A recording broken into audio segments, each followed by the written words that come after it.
सुप्रभात बच्चों, मैं नीमा आपकी हिंदी की अध्यापिका।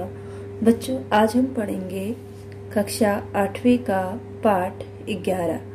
पाठ 11 जो है यह हमारे सामयिक परीक्षा सेकंड में या तृतीय में आएगा। तो पाठ 11 है सूखे सुमन से। सूखे सुमन से ये पाठ का नाम है। सूखे होता है जो कि मुरझा जाते हैं, सूख जाते हैं। सुमन का अर्थ आप जानते हो कि फूल का पर्यायवाची शब्द है सुमन। तो ये जो कविता है वो लिखी है महादेवी वर्मा जी ने। इस कविता में कवियत्री ने इस संसार की स्वार्थी प्रवृत्ति पर करारा व्यंग किया है, यानी उसका मजाक उड़ाया है। किसका? स्वार्थी लोगों का, या स्वार्थी प्रवृत्ति जो होती है, स्वार्थी व्यक्ति जो होते हैं, स्वार्थी जो प्रवृत्ति है उसके बारे में व्यंग या उसकी आलोचना की है। यह संसार बड़ा उपयोगितावादी है। जिस वस्तु या व्यक्ति का उपयोगिता समाप्त हो जाती है उसे भुला दिया जाता है। यह कविता हमें जीवन के कटु यथार्थ से परिचित कराती है। यह एक प्रतीकात्मक कविता है। यानी कि अब इसमें बोलते हैं कि यह कविता जो है वो क्या है? उपयोगितावाद। व्यक्ति की जो उपयोगिता है वो इससे क्या हो जाती है? किसी व्यक्ति की, वस्तु की उपयोगिता समाप्त हो जाती है और उसको भुला दिया जाता है जब उसका उपयोग हो जाता है। यह कविता जो है जीवन के कटु सत्य से हमें अवगत कराती है या परिचित कराती है। और यह क्या है? एक प्रतीकात्मक कविता है, यानी एक प्रतीक के रूप में है कि किस प्रकार से जो है स्वार्थी लोग होते हैं या यह संसार पूरा स्वार्थी है। इसका एक प्रतीक के रूप में हमें इस कविता में बताया गया है, या इस कविता को अवतरित किया गया है, या इस कविता की रचना की गई है किसके रूप में? एक प्रतीक के रूप में। तो अब हम शुरू करते हैं कविता। था कली के रूप में सैसव, मैं अहो सुखे सुमन, मुस्कुराता था खिलती अंक में तुझको पवन। खिल गया जब पूर्ण तू मंजुल सुकोमल पुष्प वरवन, लुब्ध मधु के हेतु मंडराने लगे आने भ्रमर। संदिग्ध किरणें चंद्र की तुझको हंसाती थी सदा, रात तुझ पर वारती थी मोतियों की संपदा। तो यहाँ पे जो है महादेवी वर्मा बोलते हैं एक किसके बारे में? फूल के बारे में। वो फूल जो है अपने बारे में बताते हुए कहता है कि था कली के रूप में सैसव। सैसव का अर्थ होता है बचपना, शैशवावस्था जो होती है, आपने सुना होगा। शैशवावस्था, बाल्यावस्था, किशोरावस्था, और तो ये अवस्थाएं जो है उसी प्रकार एक अवस्था है हमारा शैशवावस्था। शैशवावस्था कब होती है? जब बच्चा बहुत ही छोटा होता है, बचपना होता है उसमें। तो कहते हैं कि था कली के रूप में सैसव, मैं अहो सूखे सुमन। सूखा जो फूल है वो क्या कहता है कि जब मैं छोटा था, यानी मैं बचपन में था, यानी मैं बहुत छोटा था, तो मुस्कुराता था खिलाती अंक में तुझको पवन। तो मैं मुस्कुराता था तो मुझे क्या है?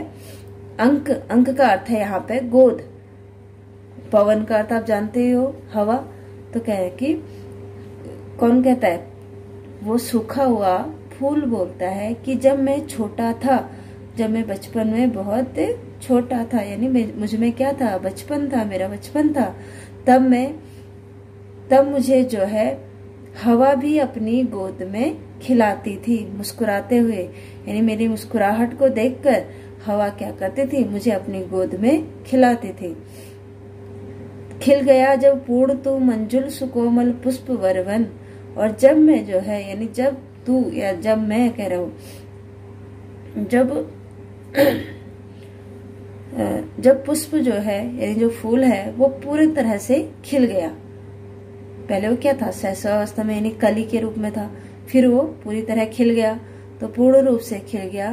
तो मंजुल सुकोमल पुष्प वरवन लुब्ध मधु के हेतु मंडराने लगे आने भ्रमर। तो जब मैं खिल गया पूरी तरह तो मैं बहुत ही क्या हो गया, कोमल हो गया और क्या बन गया, बड़ा पुष्प यानी खिला हुआ फूल बन गया।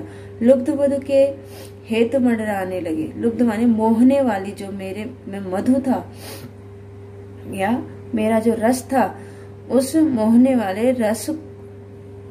वाले दूसरों को आकर्षित करने वाले रस के कारण जो है भ्रमर यानी भौरा जो है वो क्या करने लगे, मंडराने लगे मेरे ऊपर। लगे भ्रमर, लगे आने भ्रमर यानी मेरे कोमल और पूर्ण रूप से खिले हुए पुष्प पर अब क्या हो गए, मोहित होकर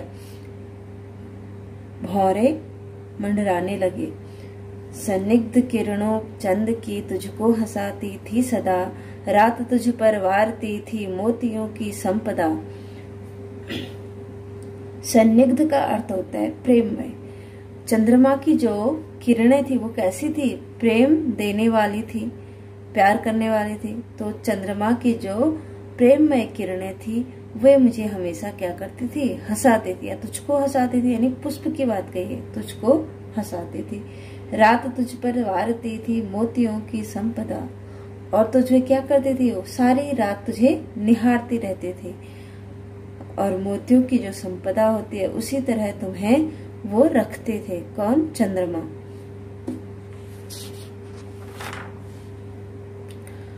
लोरियां गाकर मधुप निद्रा विवश करने तुझे, यत्न माली का रहा आनंद से भरता तुझे।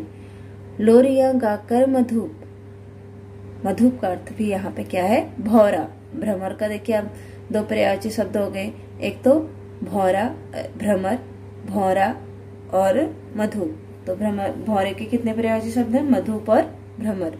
तो लोरियां गाकर भ्रमर, आपने देखा होगा जब फूलों पे जो भौरे होते हैं वो मंडराते तो आवाज निकालते हैं, तो वो क्या है, कह रहे कि वो लोरिया, उसको पुष्प क्या मान रहे कि वो मुझे क्या सुनाता था, लोरियां गाकर। निद्रा विवश करते तुझे यत्न माली का रहा, और मुझे क्या करता था, सुला देता था, यानी मुझे नींद दिलाने की कोशिश करता था। कौन, भौरा। यत्न माली का रहा आनंद से भरता हुआ, और हमेशा जो है माली मुझे बड़े ही जतन से, बड़े ही प्रेम से, बड़ी कोशिश करके क्या करता था, मुझसे आनंद लेता था, मुझे देखकर खुश होता था और मेरी देखभाल करता था। कर रहा अटखेलियां इतरा सदा उद्यान में, अंत का यह दृश्य आया था कभी क्या ध्यान में।